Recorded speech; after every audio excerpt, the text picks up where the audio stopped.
Flying castle और राजा का रहस्यमय सपना।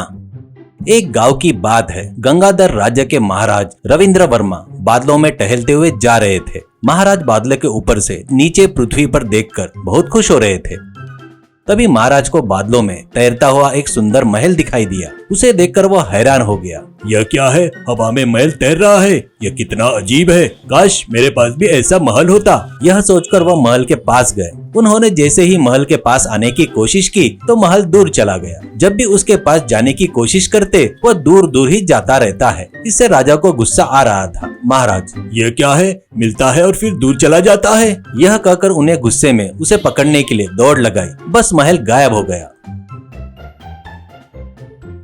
तभी अपने राज सिंहासन पर सो रहे महाराज की नींद खुल गई। वो उठे और बोले, यह क्या था? एक सपना? लेकिन सपना होने पर भी महल कितना सुंदर था। काश मेरे पास भी हवा में तैरने वाला ऐसा महल होता। ऐसा कहते हैं। राजा रविंद्र वर्मा के पास विकास वर्मा नाम का एक महामंत्री था। विकास वर्मा बहुत ही बुद्धिमान थे। महाराज को जब भी समस्या आती तो वो अपनी बुद्धिमानी से उसका समाधान करते थे। वह महाराज को बहुत अच्छे से जानते थे कि वो कब क्या सोचते हैं और किस मूड में रहते हैं।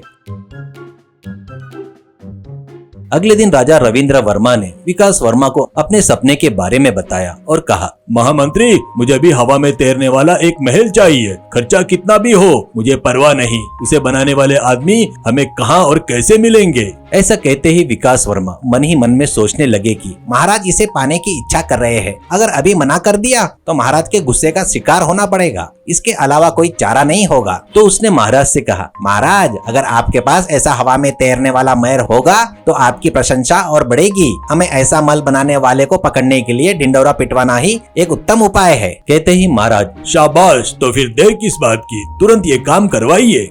ऐसा कहते ही सैनिक गांव जाकर ढिंडोरा पीटने लगे और कहने लगे, अरे सुनो सुनो सुनो, सब लोग ध्यान से सुनो। हमारे राजा ने सपने में उड़ता हुआ महल देखा है। जो भी ऐसा हवा में उड़ने वाला महल बना के देगा उसे महाराज आधा राज्य देंगे। तो आइए अपनी किस्मत आजमाइए। ऐसे कहते ही ये सुनकर देश के लोग चुपके से हंसने लगे। एक व्यक्ति बोला, क्या महाराज का दिमाग खराब हो गया क्या? क्या हवा में तैरने वाला महल कहीं होता है क्या? क्या उसे बनाना संभव है क्या? क्या महाराज पागल हो गए? ये कहते ही दूसरा बोला, इन सभी महाराजाओं को लगता है कि वो जो चाहते हैं वो हो जाएगा, लेकिन इन्हें ये भी नहीं पता कि देश की जनता इस पर हंस रही है। ऐसा कहते ही तीसरे ने कहा, अरे ध्यान रखो रे, सैनिकों ने तुम्हें हंसते हुए देख लिया तो तुम्हारी गर्दन उठ सकती है। सावधान रहो। ऐसा कहता है।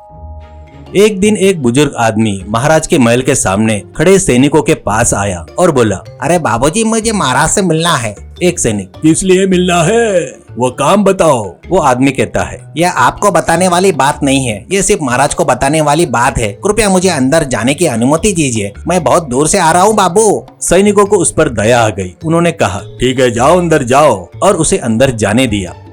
इस तरह वो महाराज से मिला और बोला, महाराज, मेरा नाम अमरनाथ है। मैं एक व्यापारी हूँ। मैं यहाँ के पास के किस्मतपुर गांव का हूँ। मेरे साथ अन्याय हुआ है महाराज। मैं आपके पास न्याय के लिए आया हूँ। ये सुनते ही महाराज ने कहा, मेरे राज्य में किसके साथ अन्याय नहीं हो सकता। मुझे बताओ कि तुम्हारे साथ अन्याय किसने किया है। मैं पूछताछ करूंगा और चाहे कितना भी बड़ा क्यों न हो उसे सजा मिलेगी और तुम्हें न्याय मिलेगा। ऐसा करूंगा। ये कहते ही अमरनाथ ने कहा, अरे महाराज, मेरे साथ अन्याय करने वाला और कोई नहीं, आप ही हो। आप ही की वजह से मेरा नुकसान हुआ है। ये सुनते ही महाराज चौंक गए और बोले, मैंने तुम्हारे साथ अन्याय किया है? तुम क्या कह रहे हो? क्या हुआ? खुलकर बताओ। ये सुनते ही, आपके सैनिकों ने मिलकर मेरे घर पर हमला किया। आपके आदेश पर उन्होंने मेरे घर का सारा धन और सोना लूट लिया। ये सुनते ही महाराज को गुस्सा आ गया। मूर्ख, क्या तुम पागल हो गए हो? क्या तुम्हें पता है कि तुम किससे बात कर रहे हो? मैं इस देश का राजा हूँ। मैंने कितने लोगों को दान दिया है। मैं तुम्हारा घर क्यों लूटूंगा? ये सुनते ही अमरनाथ ने कहा, हाँ महाराज, आप ही ने मेरा घर लूटा है। कल रात आप मेरे सपने में आए थे और पूरे घर को लूट लिया था। ऐसा कहते ही